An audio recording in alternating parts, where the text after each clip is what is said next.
오늘 본문 말씀은 에스라서 마지막 부분으로 이방 여인과 결혼한 유대 사람들의 명단이 아주 길고 자세하게 제시되고 있습니다.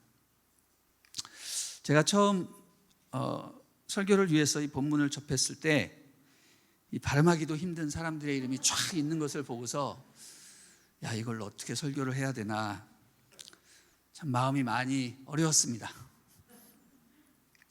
그런데 시간을 들여서 천천히 본문을 들여다보고 또 묵상을 해보니 점점 생각이 달라졌습니다. 여기에 뭔가가 있나 보다. 이 본문이야말로 에스라의 정수가 녹아있구나라는 사실을 깨닫게 되었습니다.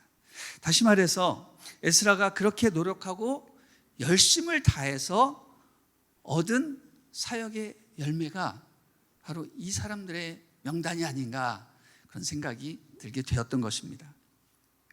사실 오늘 우리가 읽은 이 사람들의 명단은 정말 부끄럽기 짝이 없는 불명예스러운 명단이죠.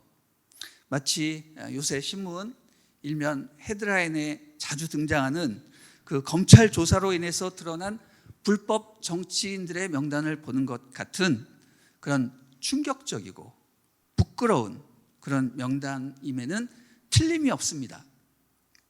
하나님께서 금하시는 이방인과 통혼을 한 그 사람들의 숫자가 무려 110명이나 되고, 더욱더 충격적인 것은 그 중에서 28명이나 되는 사람들이 바로 성전에서 하나님을 섬기는 제사장과 레위인들이었다라는 것입니다. 자세히 살펴보면 대제사장 가문 가운데서는 4명이 해당되고요, 일반 제사장은 14명, 그리고 레위인들, 노래하는 사람, 문지기들 이런 사람들 포함해서 10명이나 되니 그 범위와 강도가 정말 메가톤급 스캔들이 되고 마는 것입니다. 여러분, 조간신문에 하나님께서 금하시는 그런 부적절한 관계를 행한 목회자들과 장로들의 이름이 거론되고 그것이 폭로된다라고 한번 생각을 해보시기 바랍니다. 얼마나 끔찍합니까? 정말 있을 수 없는 일들이 일어나는 거겠죠. 여러분, 에스라 시대에는요 그런 일들이 실제 일어났고, 또 그 명단이 오늘 우리가 읽은 성경책에 기록이 되어 있는 것입니다. 여러분, 이 상황을 보고서 어떻게 이런 일이 있었을까 그런 충격에 빠지기 쉬운데, 그냥 그렇게 충격에만 빠질 것이 아니라 본문을 차분하게 읽고 왜 이 명단이 정말 한 명도 빠짐없이 자세하게 그렇게 다 기록되었는가 생각을 해보면, 이 명단은 단순히 이방 여인을 취해서 하나님과 공동체에 누를 끼친 사람들의 명단만이 아니라, 비록 그들은 하나님의 말씀에 불순종하여 이방 여인들을 취했지만 그것이 잘못되었다라는 사실을 깨닫고 회개하여 그들을 내보내겠다라고 서약한 사람들의 명단으로도 볼 수 있는 것입니다. 할렐루야. 여러분, 그런 의미에서 여기에 기록된 사람들은요 자기의 죄를 깨닫고 회개한 순수한 사람들이고, 또 대중 앞에서 자기의 죄를 공개적으로 고백한 그런 용기 있는 사람들이며, 동시에 하나님 앞에 용서받은 그런 사람들의 명단이기도 한 것입니다. 아마 이방 여인을 내보낼 생각도 없고, 또 자기가 죄인임을 굳이 인정하기도 싫은 그런 사람들은 분명 에스라가 소집한 그 9째 달 20일의 그 영적 대각성 부흥회 때 참여하지도 않았을 것이고, 또 그냥 숨어서 살고 있기 때문에 굳이 이 명단에 그들의 이름이 오르지도 않았을 것입니다. 여기에 기록된 사람들은 그래도 자기가 죄를 지었다라는 사실을 고백하고 그 대가로 이방 여인들을 내보내겠다고 서약한 사람들의 명단인 것입니다. 그러고 보니 이 이름들이 얼마나 아름답게 보입니까? 사실 여기 나온 110명 모두가 다 회개하고 다 자기 아내를 다 내보내고 그랬다고는 볼 수 없습니다. 왜냐하면 성경에 그렇게 기록이 되어 있지는 않거든요. 그러나 최소한 이들의 이름이 공개되었기 때문에 그들의 죄가 명백히 드러나게 되었고, 또 사람들의 시선이나 여러 가지 압력에 의해서 최소한 하나님 앞에 회개하고 죄송한 마음을 품을 수 있었다는 것 자체가 이들에게 어떻게 보면 영적인 기회요, 하나님의 은혜라고 생각할 수 있는 것입니다. 저는 이 명단이야말로 하나님께서 기뻐하는 사람들의 명단이라고 생각이 되고요, 나아가서 진정한 성도들의 명단이 아닌가 생각을 하게 됩니다. 바로 죄를 지었지만 회개하고 용서받은 사람들, 다시는 죄를 짓지 않고 새롭게 살겠노라고 다짐하고 맹세하는 사람들, 바로 그런 사람들이 누굽니까? 하나님의 백성들이요, 바로 여기 모인 우리들이 아닌가 생각이 됩니다. 우리 모두는 다 처음부터 의인이 아니라 다 시작은 죄인으로 시작했습니다. 그런 의미에서 우리 모두는 다 그냥 의인이 아니라 용서받은 죄인이 되는 것이죠. 용서받은 죄인. 우리의 정체성은 용서받은 죄인입니다. 그렇기 때문에 저는 우리 모두가 다 용기 있는 사람이다라고 생각이 됩니다. 왜? 죄가 드러나면 형벌을 받을 수도 있잖아요. 그리고 많은 사람들로부터 질책을 받을 수 있지만, 그럼에도 불구하고 죄가 드러나고 하나님 앞에 회개해야 용서를 받고 새 삶을 살 수 있기 때문에 그것을 과감하게 실천하는 것입니다. 그런 의미에서 그것은 상당한 용기가 필요한 행동이다라고 생각이 됩니다. 결론적으로 오늘 우리가 읽은 이 사람들의 명단은 무척이나 불명예스러운 명단이지만 회개와 용서를 통해서 명예를 회복한 천국 백성들의 명단이 아닌가 생각이 됩니다. 저는 이 자리에 있는 모든 성도님들이 다 각자의 그 죄악된 모습을 하나님 앞에 회개하여 여러분의 명예를 회복하고 또 온전히 거듭난 자로서 새롭게 살아가게 되기를 주님의 이름으로 축원합니다. 또 단호한 결단과 속죄로 하나님 백성의 명예를 온전히 회복하는 기쁨의 50일이 되기를 주님의 이름으로 축원합니다.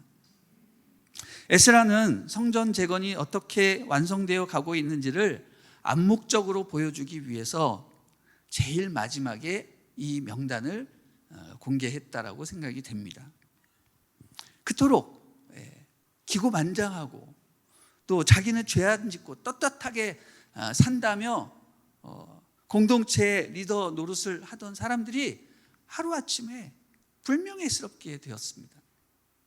그들의 기는 완전히 꺾이고 그들은 무릎을 꿇고 자신의 죄를 회개하고 용서를 구하게 되었습니다. 그러니 모든 그런 사람들의 마음은 부드러워지고 가난하여져서 하나님 나라 건설하는데 아주 안성맞춤이 되고 만 것입니다. 이런 사람들이 성전 재건을 시작하니까 이 성전 재건이 어떻게 됐을까요? 당연히 성공적으로 마무리되었겠죠. 그 이후에는 기록을 하고 있지 않기 때문에 잘 모르지만 성전 재건은 성공적으로 마무리가 되었습니다. 유대 백성들의 마음이 녹아서 스스로 자신의 모든 죄를 회개하고 모든 문제의 근원격이었던 그 이방 여인들과의 결혼 그 문제를 뿌리채 뽑아버리니까 그것이 진정한 부흥으로 발전이 되고 나아가서 성전 재건 완성의 축복을 누리게 되는 것입니다. 사랑하는 여러분, 성전 재건을 앞두고 있는 우리도 이들처럼 우리가 갖고 있는 정말 뿌리 깊은 어떤 죄악의 모습들, 각자가 신음하고 고통스러워하는 그런 삶의 문제, 죄악의 습관들이 이번 기회에 정말 송두리째 뽑혀지기를 주님의 이름으로 축원합니다. 어제 말씀을 살펴본 대로 유대력으로 아홉째 달 20일에 일어난 이 영적 각성을 통해 사람들은 혼인했던 이방 여인들을 내보내겠다라는 그런 용기 있는 서명을 했습니다. 17절을 보니까 그 명단 파악을 하는데도 3개월이나 걸렸다라고 되어 있습니다. 그 중에 대제사장 그룹에서 4명의 이름이 등장을 하는데, 이 사람들은 모두가 다 손을 들고 대표 선서하면서 내가 아내를 내보내겠다라고 서약을 하고 그들의 죄를 위해서 수양 한 마리를 속건제로 드렸다고 했습니다. 가장 탑 리더로 있는 사람들이 모범을 보인 것이죠. 여러분, 여기서 우리는 그런 생각을 계속 하게 됩니다. 아니, 도대체 이방 여인과 결혼한 것이 분명히 결혼한 거잖아요, 그렇죠? 첩으로 둔 것도 아니고 결혼한 것이 뭐 그리 큰 죄냐고 생각할지 모르겠습니다. 굳이 그렇게 생리별을 해가면서까지 이런 개혁을 해야 되느냐, 그런 생각을 하실지 모르겠는데, 당시 유대인들이 이방인과 결혼한 것은 오늘날 우리가 예수 안 믿는 불신자와 결혼을 하거나 또 외국인들, 다른 종교 믿는 사람들과 결혼하는 것과는 전혀 차원과 문화가 다른 문제인 겁니다. 이들에게 있어서 이방 여인과 결혼한다는 것은 하나님의 명백한 말씀을 위반하는 것이고 율법을 어기고 하나님과 등지게 된다는 것입니다. 그들은 이방 여인을 취하게 되므로 점진적으로 신앙을 버리게 되고 하나님의 말씀에 불순종할 수밖에 없게 됩니다. 그럼 대표적인 케이스가 누구죠? 솔로몬입니다. 솔로몬. 그는 너무너무 주께서 주신 그 놀라운 지혜로 정략 결혼이라는 것을 선택했기 때문에 결국 솔로몬의 최후는 비참하게 되었습니다. 솔로몬으로 인해서 이스라엘이 나눠지게 된 것이죠.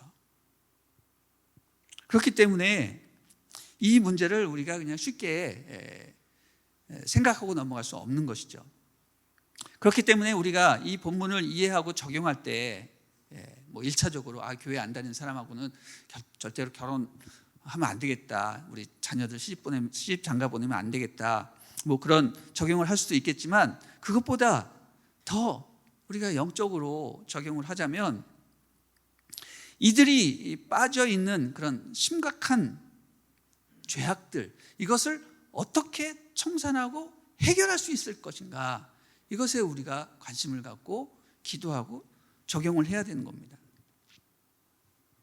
저는 오늘날 우리 성도들이 결코 연루되어서는 안 되는 이런 세상의 음론 문화, 특별히 동거, 불륜, 성중독, 뭐 이런 여러 가지 문제들을 어떻게 하면 이것을 해결하고 청산하고 거기서 빠져나올 수 있을까, 그리고 새로운 삶을 시작할 수 있을까 고민하고 기도해야 한다라고 생각을 합니다.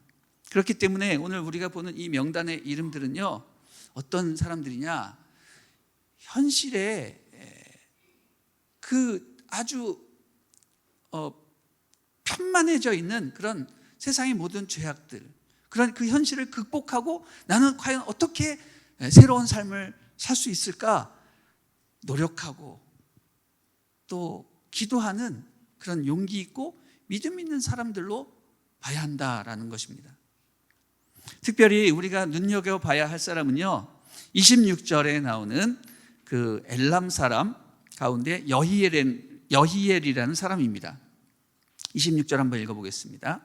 엘람 자손 가운데 마따냐, 스가랴, 여히엘, 압디, 여레뭇, 엘리야 이렇게 나와 있는데 그 중에 여히엘이라는 사람이 기록이 되어 있습니다. 이 사람은 누구냐면 어제 우리가 본문에서 살펴본 것처럼 에스라와 그 수많은 무리들이 함께 통곡하며 기도하고 있을 때 어떤 사람이 불쑥 일어나서 회개의 메시지를 선포했잖아요.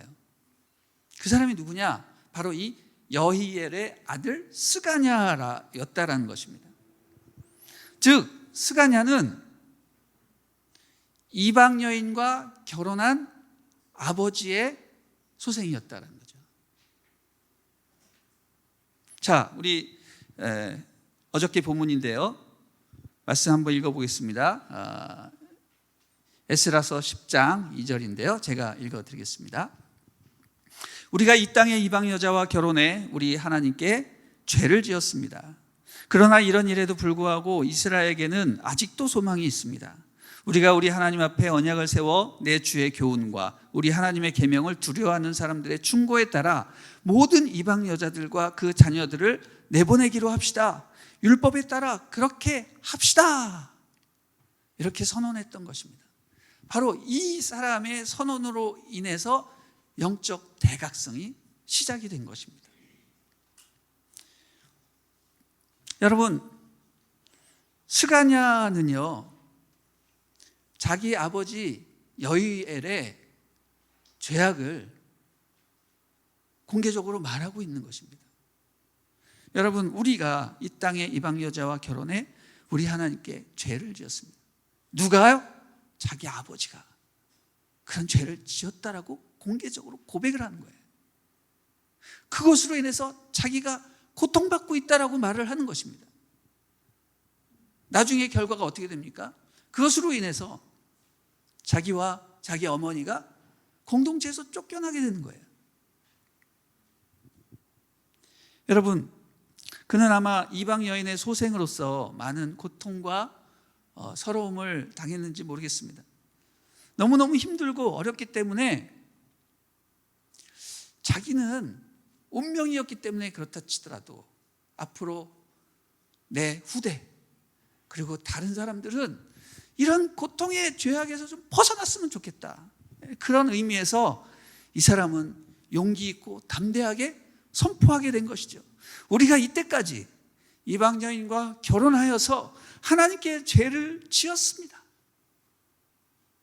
이 죄가 계속 대물림되어서는 안 되겠습니다. 사랑하는 여러분, 우리가 용기를 가집시다. 이 죄악의 문제를 끊어냅시다. 부디 제발 이방 여인을 아내로 취하지 말고 그들의 고통을 계속 확장시키지 말고 우리 하나님의 율법을 지킵시다. 하나님께로 돌아갑시다. 이렇게 얘기를 하는 것이죠. 여기서 뭐라고 말을 하고 있습니까? 이스라엘에게는 아직도 소망이 있다라고 얘기하고 있습니다. 우리가 하나님 앞에 언약을 세워서 하나님이 말씀하신 대로 그것을 행하기만 하면 하나님께서 용서하시고 이 뿌리 깊은 죄악의 문제를 해결해 주실 것입니다 라고 선언하고 있는 것이죠. 여러분, 얼마나 감동이 됩니까? 얼마나 눈물이 납니까? 그는 진짜로 하나님을 만나고 하나님을 경외하고 성령 받은 사람임에 틀림이 없습니다. 자기 자신의 불이익보다 공동체 전체의 안전과 하나님의 영광을 더 추구하였던 것입니다. 그리고 계속 세습되어지고 전가되어 가고 있는 그런 죄악의 모습을 끊어야 한다라고 생각한 그런 선각자였던 것입니다. 저는 바로 이런 사람이 진짜 용기 있는 사람이고 성령을 따르는 사람이라고 생각을 합니다. 110여 년 전에 평양 대부흥운동 때 장대현 교회 길선주 장로님이 바로 그런 사람이었고, 오늘날 남양주 온누리교회 영적 부흥을 위해서 용기 있게 자신의 죄를 회개하고 용서받으며 죄악의 고리를 끊어내고 부흥의 물꼬를 트는 바로 여러분이 바로 그런 사람이 되리라 믿습니다. 여러분, 다윗도 그랬고요, 모세도 그랬고, 베드로도 그랬고, 바울도 다 그랬습니다. 자기의 부끄러운 죄악을 하나님께 다 고백하고 용서받고 새로운 사람이 되어서 하나님의 위대한 일을 감당한 사람이었습니다. 여러분, 우리는 다 죄인이에요. 저를 비롯한 여기 계신 모든 분들 다 드러나지 않아서 그렇지, 드러나면 다 하나님 앞에 엄벌을 받을 사람들 아니겠습니까? 그렇죠? 여러분, 그러나 우리의 신분은 죄인이지만 하나님 앞에 부끄러운 사람들이지만 거기에 머물러 있지 않고 온전히 하나님의 은혜를 힘입어 자신의 죄를 고백하고 용서받고 신분이 변화된 바로 그런 사람들인 것입니다. 하나님의 은혜를 받은 사람들이 바로 우리들인 것입니다. 할렐루야. 하나님은 바로 이러한 거룩하고 정결한 터 위에 하나님의 성전을 세우신다는 것입니다. 우리가 하나님 앞에 다짐하고 결단하고 새롭게 나아갈 때 하나님께서는 반드시 성전을 세우십니다. 예배당 건축은 물론이요, 우리의 모든 공동체가 하나 되고 모든 죄의 문제들이 다 해결되는 놀라운 성전 재건의 축복이 우리에게 주어지는 것입니다. 사랑하는 여러분, 앞으로 계속되는 새 일의 기도회는 물론 기쁨의 50일 기간 중에 하나님을 온전히 믿고 자신의 죄를 회개하며 영적인 대각성 운동을 우리도 경험했으면 좋겠습니다. 이 에스라는 9월 20일이 그런 날이었지만 우리는 성령 강림절 이전 어느 날 그런 놀라운 축복의 역사, 회개의 역사, 성령 받는 완전히 돌이키는 그런 역사가 오기를 주님의 이름으로 축원합니다. 할렐루야. 우리 하나님께 감사와 영광의 박수 올려드립니다. 아멘.